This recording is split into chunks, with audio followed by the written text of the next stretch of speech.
atau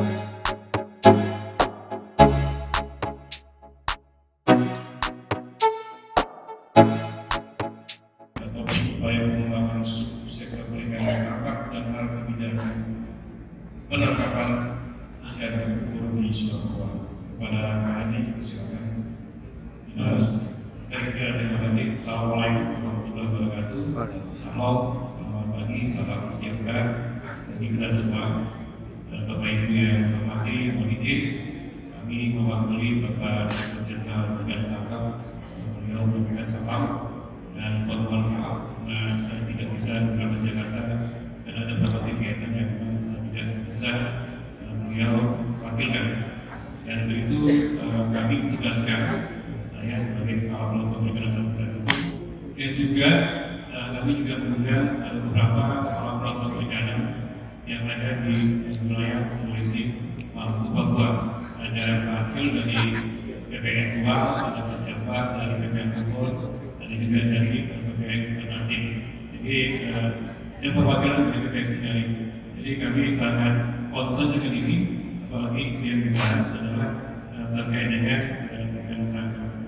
Tentunya yang saya hormati Pak Deputi, Pak Nasdem, dan Jatim juga terima kasih juga telah sudah memberikan lahan dan tentunya yang undang dari kami ini Sulawesi Selatan dan yang hadir pada saat ini. Nah, Bapak Ibu yang saya hormati, waktu itu 15 menit kalau soal bicara perikanan di Sulawesi lalu ke Papua itu banyak sekali. Tadi saya sedikit menyampaikan saja, lanjut saja. Ya, kita tahu kalau soal potensi tidak bisa dihindarkan bahwa Indonesia Timur adalah sumbernya perikanan. Cuma memang ketimpangan terutama Jawa dan Sumatera sebagai Kalimantan. Kebalikan, hanya 20% yang ada di Indonesia Timur. Nah, kalau resourcesnya, sumber dayanya, saat ini 80% itu adalah bahan bakunya dari Indonesia Timur. Tadi dari BI sudah sampaikan bahwa 50% existing sumber daya, sumber bahan baku perikanan ada di timur Indonesia. Sementara infrastruktur ini masih di Indonesia bagian barat.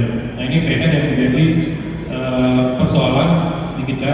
Mengapa nanti ada namanya kebijakan penangkapan ikan terkubur. Dan memang lanjut saja. Nah, memang proyeksi pasar juga terus meningkat, Bapak Ibu. Kalau kita bicara kebutuhan akan produk pangan, terutama dari segi input juga, produksi kita tahun 2023 agak turun. Karena memang ini informasi dari pelaku usaha, perairan kita sudah agak dingin. Jadi menghangat itu adalah di Pasifik sebelah timur, di atas Papua sampai ke Palau dan semacamnya. Di sinkron kita semakin jauh. Armada kita sangat terbatas. Jadi tahun lalu itu sebenarnya permasalahan hangatnya perairan Pasifik itu membuat perairan migrasikan mungkin jauh di daerah penangkapan kita. Jadi sedikit ada penurunan. Nah, kita tidak tahu masalah La Nina juga. Tadi disampaikan juga memang La Nina akan ada ketidakpastian cuaca di laut. Jadi gelombang semakin tinggi, tentunya kita juga butuh armada yang tangguh untuk menangkap dan main di Pasifik ataupun di Samudra India. Nah, dilaporkan juga Bapak Ibu, kita belum jadi champion juga di Pasifik, Pak. Kita masih menangkap di bawah 200 mil. Kapal kita yang menangkap di ISIS ini ada 14 kapal, bandingkan dengan Filipina ada 500 kapal. Jadi ini tantangan juga yang mungkin nanti butuh juga dari teman-teman BI bagaimana nih terus permodalan dan gaya sektor kelautan perikanan. Dan kami di sini kebetulan ada hadis juga di partner saya, perikanan itu juga pelaku usaha juga butuh dukungan, Pak. Karena memang ya kalau kita secara historis bahwa kapal itu ya juga tidak bisa jadi angkutan, karena high risk. Nah, ini berbeda dengan Thailand kapal bisa jadi angkutan, Pak. Jadi memang ini jadi PR bukan. Nah, ini permasalahan yang ada di kita, terutama yang ada di Indonesia Timur. Lanjut saja. Nah, optimalisasi lanjut. Ya, kalau kita bicara perikanan, memang semakin lama semakin meningkat produksi kita. Ini sejalan linear dengan pertumbuhan penduduk. Lanjut. dan kontribusi juga semakin meningkat, dan saat ini mulai bertransisi dari penangkapan ke budidaya. Jadi kalau penangkapan ini kan memang sifatnya hunting, sementara resources kita memang tidak akan ada penambahan signifikan, apalagi setelah perubahan iklim, semakin banyaknya kompetitor. Tetapi kita punya bergantung budidaya seperti raksasa tidur. Ini peran kita ini bisa didorong untuk peningkatan budidaya. Lanjut. Dan produksi juga walaupun semakin meningkat untuk dari perikanan tangkap juga tidak begitu signifikan. Lanjut. Dan masa depan kita adalah perikanan budidaya. Jadi kalau penangkapan kita lebih bagaimana hasil tangkapan itu memberikan nilai ekonomi. Jadi kalau volumenya tetap, tetapi bagaimana memberikan nilai ekonomi, harga yang meningkat dan memberikan dampak keuntungan di hulunya. Nah, tantangan kita adalah budidaya. Pak Menteri beberapa waktu yang lalu akan berinisiasi untuk mengembangkan budidaya kita di Indonesia. Ini masih di DPR juga, karena memang teknologinya ini belum kita kuasai. Lanjut. Nah, ini yang penting Pak, terkait dengan kebijakan ekonomi berbiru dan implementasi dari penangkapan ikan tersebut dan melalui PBB pasca produksi. Lanjut. Jadi di kami ada 3 implementasi kebijakan ekonomi biru di KKP. Pertama tentunya bagaimana sumber daya kelautan untuk meningkatkan kesejahteraan masyarakat pesisir dan Indonesia. Juga kita berharap kita merupakan cadangan karbon terbesar mungkin. Jadi kalau hasil riset dari FAO, sumber daya hutan yang paling bagus untuk menyerap karbon adalah hutan bakau dan rawa. Nah ini hujannya ada di daerah tropis Indonesia, Brazil dan sebagainya. Dan kita juga beringinan bahwa Indonesia menjadi champion untuk perikanan, bukan dari sisi volume produksi, tetapi dari sisi bagaimana ikan itu memberikan dampak ekonomi lainnya melalui hilirisasi. Jadi saya sampaikan kita belum masuk top 10 untuk produk olahan. Jadi kita masih di banyak yang di hulunya. Next.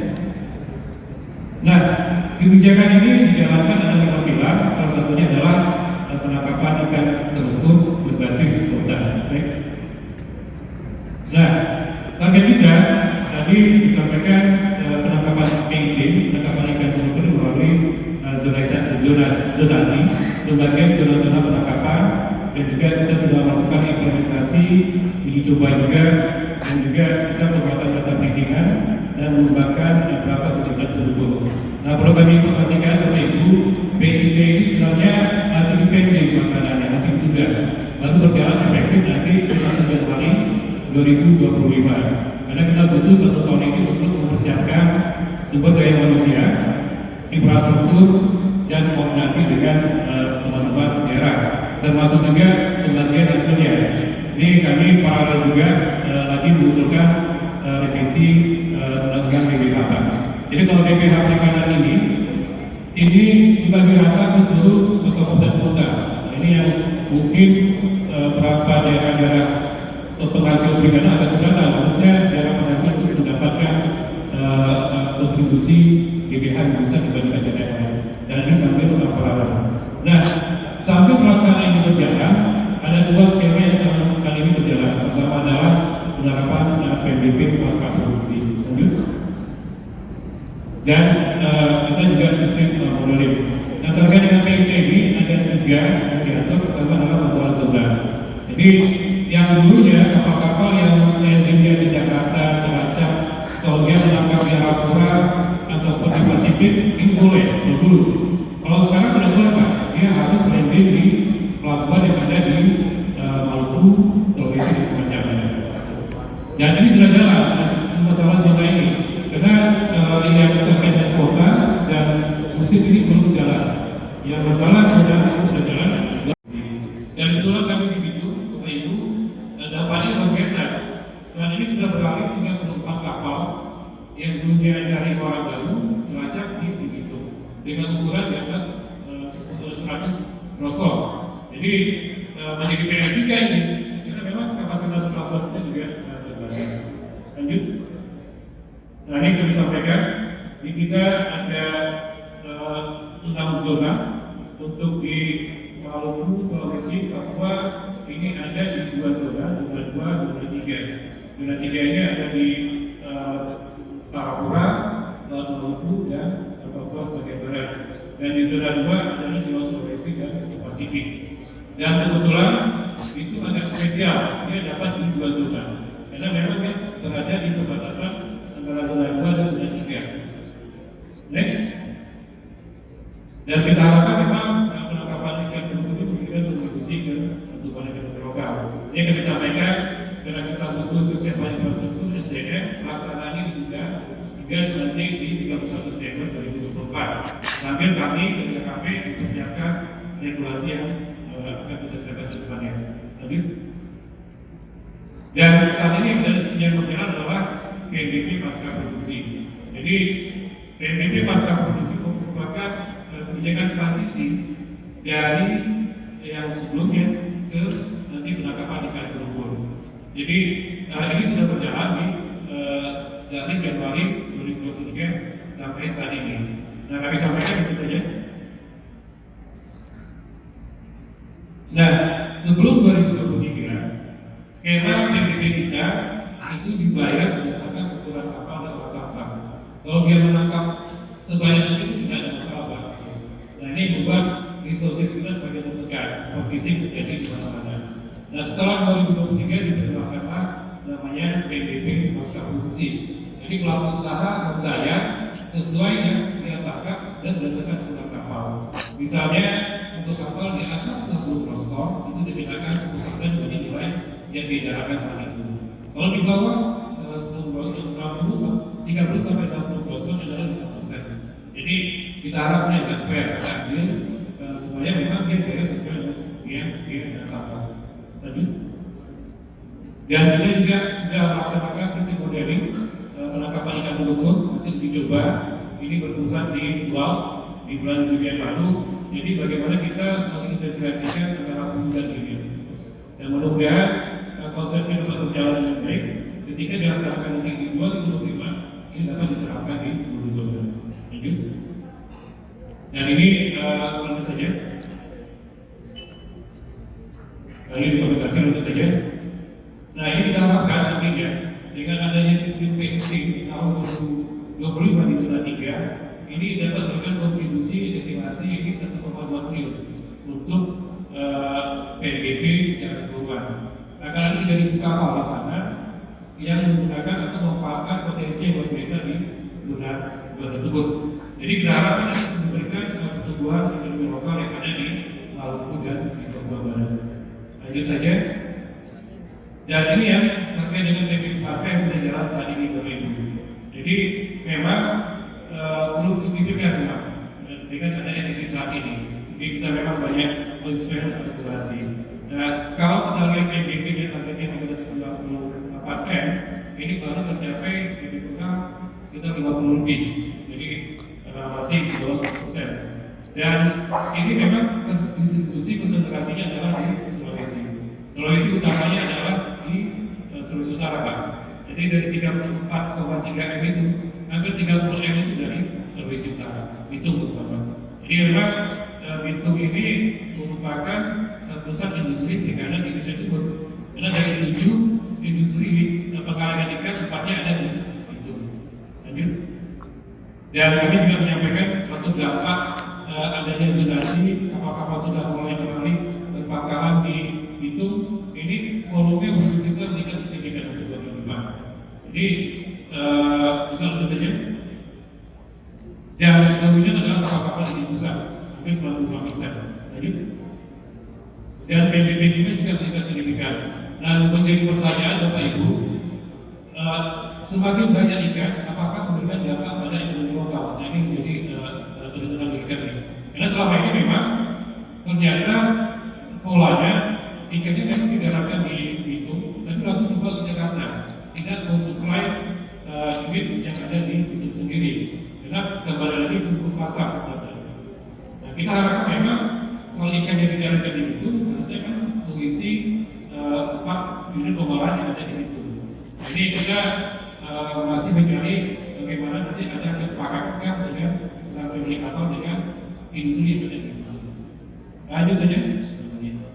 Ya, nah ini kan gue bilang, jadi kita emang hampir 75% adalah jumlah kapal cakaran dan itu fresh. Di situ kawan-kawan dulu juga sudah membuka akses Manado ke Narita untuk terutama yang produk investasi ini. Lanjut saja, dan kita memang orientasinya kalau itu adalah ekspor, terutama untuk Amerika Serikat dan ini Eropa. Jadi next, nah ini kira-kira dokumentasi. Kalau Bapak ada waktu sebelum pulang ke Jakarta atau Jakarta, silakan mampir ke PKS itu. Kalau mau makan sashimi segar, nanti silakan Pak. Jadi itu fresh Pak. Jadi sashimi program ekspor itu ada di. Demikian yang saya. Wassalamualaikum warahmatullahi wabarakatuh.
Bapak Robi Fadilah, Asisten Deputi Peningkatan Daya Saing